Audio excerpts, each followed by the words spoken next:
आखिर टिकटॉकर्स ही क्यों, आखिर क्यों टिकटॉकर्स की वल्गर लीक्ड वीडियो अचानक से इंटरनेट पर वायरल हो जाती हैं? तो अगर तुम किसी और से मिलोगे, किसी और के पास जाओगे तो क्या बात नहीं कर रहोगे?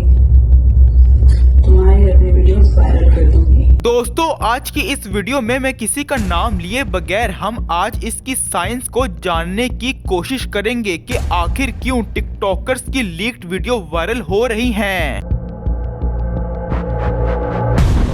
सबसे पहले तो इस वीडियो के अनकंफर्टेबल पार्ट पे जाते हैं कि लोग आखिर ऐसी वीडियोस रिकॉर्ड ही क्यों करते हैं। तो इसके पीछे भी एक साइकोलॉजिकल रीजन ही है जो कि है वॉयरिज्म। जी हाँ, ये भी एक और इज्म है इसके अंदर जो कि है वॉयरिज्म। रिकॉर्ड इसीलिए करते हैं कि बाद में देख सके, और बाद में क्यों देख सके, बस एक सबकॉन्शियसली अपने आप को वैलिडेट करना होता है। इस पर एक अमेरिकन साइको एक मूवी है जो कि जाके देखिएगा तो आपको समझ आ जाएगा कि क्यों वो भी अपने आप को सेल्फ वैलिडेशन देते हैं कि मैं बहुत अच्छा हूँ, दूसरों से बेहतर लग रहा हूँ। तो बस सब इन्हीं चीजों के लिए रिकॉर्ड करते हैं। एक थ्रिल है, और आजकल की आवाम का तो आपको पता है कि बहुत ही बागी चल रही है, बस हर चीज कर दी सिर्फ just for the fun of it. लेकिन बात हकीकत ये है कि अगर आपने अपने इस अमल को वीडियो की सूरत में अपने पास सेव करके रख लिया तो इसके बाद इसका लीक्ड होना भी तय है। लेकिन ये होता ही क्यों है? क्यों आखिर लड़कियां जो थोड़े क्रिंज टाइप के लड़के होते हैं उनकी तरफ अट्रैक्ट होती हैं और उनको अपना ट्रस्ट और इज्जत दे देती हैं, जो कि आखिर एक ना एक दिन टूट जाता है, और इसी को कहा जाता है बैड बॉय फेनोमेनन। बात यह है कि जो क्रिंज टाइप के लड़के होते हैं, स्पेशली आपने देखा होगा कि जो कॉलेजेस में बड़े चौड़े में फिर रहे होते हैं, अनफॉर्चुनेटली उनमें कॉन्फिडेंस बहुत ज्यादा होता है और लड़कियों को लगता है कि क्या पर्सनैलिटी है, लेकिन आपको पता ही नहीं है वो कितना टॉक्सिक है आपके लिए। तो बस क्लासिक केस वहीं से शुरू हो जाता है ब्लैकमेलिंग का,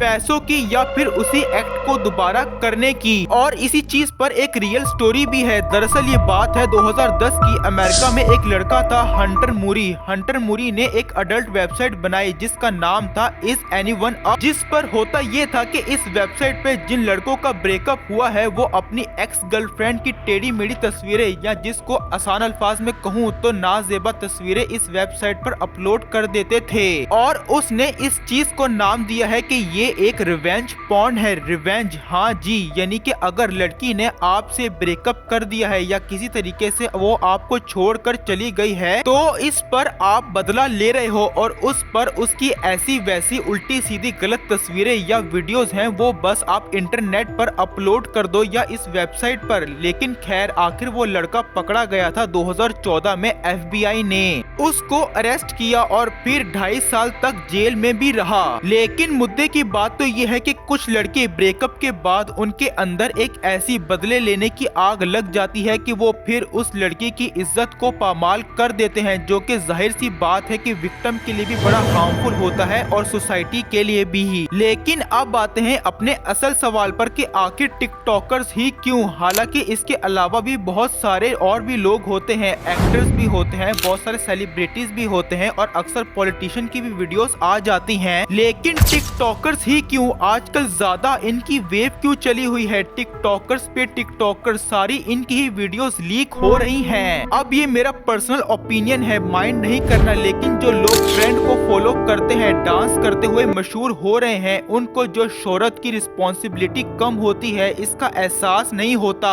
क्योंकि टिकटॉक ने शोहरत को हासिल करना बड़ा इजी बना दिया है। तो इसकी वजह से जो जर्नी होती है ना शोहरत हासिल करने की, वो मिस हो गई है, वो छोटी हो गई है। लेकिन इस जर्नी में इंसान सीखता बहुत है, उसको समझ आ जाती है कि अगर इतना ऊपर मैं चला गया हूँ तो अब क्या क्या मेरा स्टेक पर लगा हुआ है। वो बहुत ज्यादा सोचता भी है, और फिर उसे पता होता है कि एक गलत रास्ता उसकी सारी मेहनत पर पानी फेर सकता है। सिंपल सी साइंस ये है कि देखने वालों की जो अटेंशन है वो जितनी देर तक वो आपके पास रहेगी उतना ही देर तक आपके साथ उनका कनेक्शन बना रहेगा, एक इमोशनल कनेक्शन बना रहेगा। इस चीज के बारे में मैंने अपनी पिछली वीडियो में भी बात करी थी कि किस तरह ये डेली व्लॉगर्स आकर आपके साथ चिमड़ जाते हैं सिर्फ आपकी अटेंशन लेने के लिए। अगर वो वीडियो आपने नहीं देखी है तो इसके बाद जाकर देख लीजिएगा, आपको सब समझ आ जाएगा। इसके अलावा भी आपको एक और एग्जांपल देता हूँ, जैसे कि आपने कोई सीरीज देखी है जैसे कि Breaking Bad, Game of the Throne, Money Heist, जो भी। अब जिस भी बंदे ने इन सीरीज को देखा होगा उससे पूछते हैं कि कैसी लगी वो सीरीज, तो वो कहते हैं कि बहुत जबरदस्त थी, बहुत मजा आया। वो इतना ज्यादा उनके साथ इमोशनली अटैच हो जाता है क्योंकि उसने बहुत ज्यादा टाइम लगाया है उस सीरीज को देखने के लिए, जिसके बाद व्यूअर्स ने उन कैरेक्टर्स के साथ बहुत ज्यादा अपना इमोशनली अटैचमेंट कर दी है। उन कैरेक्टर्स ने उसकी अटेंशन बहुत देर तक अपने पास रखी है, यानी कि कंटेंट की ड्यूरेशन अगर जितनी बड़ी हो